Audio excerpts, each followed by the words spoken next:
Morning, it's another lovely day and I'm going for a walk to a nature reserve which is just about 2 minutes from my house, and I thought I'd take you with me, show you around, hopefully be able to tell you some stuff about things that we see, and it'll be a nice day. My binoculars, I've got my flower guide, so that's all the tools that we need. Here we are at the nature reserve. It's called St Nicholas Fields and there's quite an interesting history to it actually, so I'm going to tell you some of that as well. So it used to be just a big series of open fields called a common where local farmers and stuff could pay the landowner to put their cows and sheep and stuff on it to graze. It was common land for everyone to use, and there's a lot of places still that have the name common in them, and that shows that's what the land used to be used. The land got bought for being a clay mine quarry, and the clay was used to make loads of the local houses.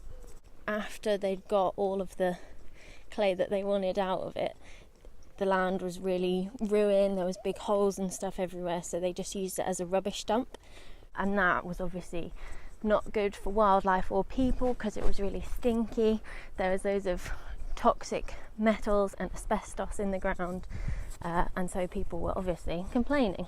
So eventually the land got brought back to be a nature reserve, and they put a layer of clay topping over all the rubbish and just started again from there. Since then it's become the home to the Environment Office, which does loads of work with recycling around the city and stuff like that, and it's also become a really good area for plants and birds and insects. There's loads of species here to find. Like all good nature reserves, it's basically a series of paths and you can choose your own way to go, find different things, basically see something new every time you come. This is a species you will definitely have walked past, but you might have thought it's just a thistle, but it's burdock, and it produces these things which later on in the year get really sticky, and they're the things that you like throw all over your friends and your dog gets covered in. So it's also what they put in that drink, and I think they use the roots for it. And this is a flower you might recognise because there's a children's rhyme about it where you pop it out like that, and it's called bindweed or convolvulus, and there's a couple of types that we can find in the UK, and they sort of all scramble across stuff like this and up walls, and later on in the year they'll have loads of flowers. You can see some of the buds forming here. I've just spotted a bullfinch down there. I don't know if you can see it. I'm scared to get closer because it will fly away, but this is a male and it's got this bright orange tummy. So sorry about how blurry this is, but I don't want to scare him away. Bullfinches are absolutely gorgeous. The female is more plain compared to this, and they're very monogamous, so they'll just fall in love. If you see one bullfinch, then the other one is probably not too far away because they just like to stay together and hold hands. That was such a treat. I am so glad that we got to see that because you don't see them very often. They're quite shy. Got a patch of trefoil, some kind of trefoil, I think either the greater or the lesser, and you can tell it from a very distinctive like 3-point leaf like this, and it has the flower that comes in two very distinct parts, the top and the bottom. There is ragwort, and if you have horses or anything to do with horses, you'll know that that's very poisonous to them, and so you want to get all of that out of your fields. You'll see it along the side of roads very often. So this is a species called ribbed melilot, and it's related to the trefoil. You can see, not quite so clearly, but it's got the 3-pointed leaves there. Is it in the book? There, you can see that? Yeah, there we go. If you don't know how to use a key, you can just see what it looks similar to in the book and go from there. So that's why it's really useful to learn things like the 3-pointed leaf means it's a trefoil, because it can be quite difficult to know where to start, but if you have that, that's a good place. This is one of my favourite meadow flowers. It's called scabious. Lovely, lovely, lovely, lovely. So we're coming over here because I just spotted a big patch of a willow herb. There it is. That's what it looks like. You can tell it's got these really distinctive sort of pink spikes there up at the top, and you'll see this along roadsides really often as well. Got some gorgeous teasels over there.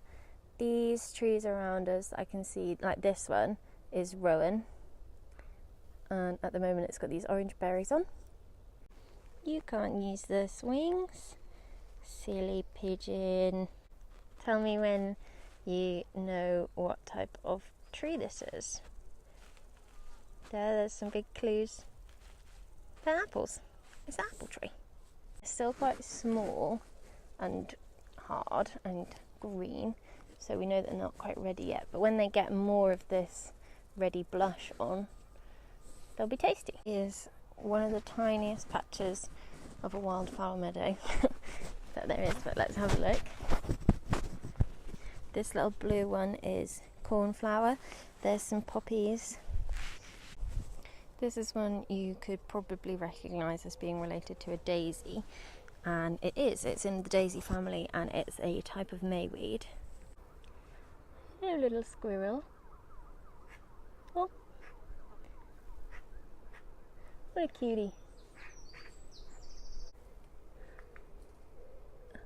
I don't know if you can hear that, but that sort of chop chop noise, that was the squirrel. And a squirrel's house is called a dray. That's a good fact to throw at someone. It makes a little nest at the top of the tree, and that's what it's scurrying up to now.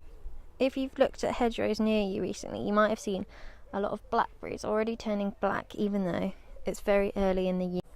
So we don't normally get blackberries until the autumn, and although they're black, those ones still aren't quite ripe because they're still quite hard. Give them a little squish. If they give, that's when you know they'll be tasty. We've got a little blackbird foraging down there. A sparrow's just flown out from that bush. There's some pigeons up in that tree, and a magpie just flew around the corner there. So yeah, sorry I can't show you all the birds that I'm seeing, but they're too quick. There's a lot of this stuff about at the moment. It's this really tall, dry thing, and the seeds, oh god, they're flinging everywhere. This is hogweed, and it has white flowers when it's in flower, and these are the seed heads. So each individual one of these, when you look at them close up, aren't they beautiful? These are full of seeds, and that's why they flick off like that. They want to spread. There's a butterfly. This, oh, stay still. That's a cabbage white. Cute. This is something I think everyone will recognise.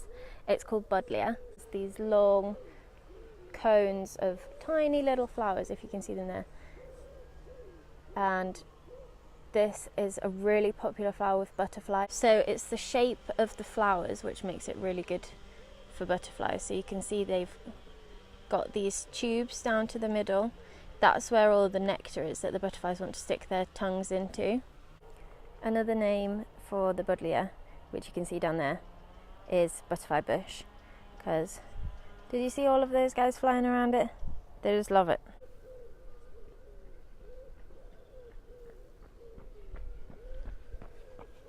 This is a little species called knapweed, which when it's not in flower just looks like this, really hard little buds, and then it goes into this really intricate little flower. And so if we look at the page on knapweeds, you can see there's loads of different types, and also that they're related to thistles, which you can kind of tell from the shape of the bud and how the flowers grow up like that. Here's another one of those blackberries pretending to be ripe that actually isn't.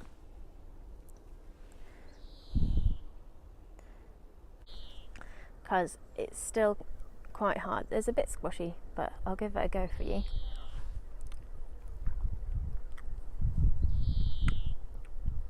Sour. Huge bee in the bindweed. I've just spotted this pink flower at the side of the path, and this is called balsam, Himalayan balsam, and it's an invasive species. And you might recognise this plant because it has these buds. It doesn't have any at the moment. These seed heads, like this, they get much bigger, and when they're ready and full, if you just touch them really gently, they'll explode and pop out all the seeds. And that's a really effective way of spreading your seeds, and it's part of the reason why they're so harmful as an invasive species, because they're just taking over all of the native plant. So we're just leaving the nature reserve now. I hope that you've enjoyed your little trip with me and it's inspired you to go out and see what you can find near you. And if you do go out, which you should do today because look how nice it is, and you see any of the things that I've seen, let me know, or if you have any questions, hopefully I can answer them.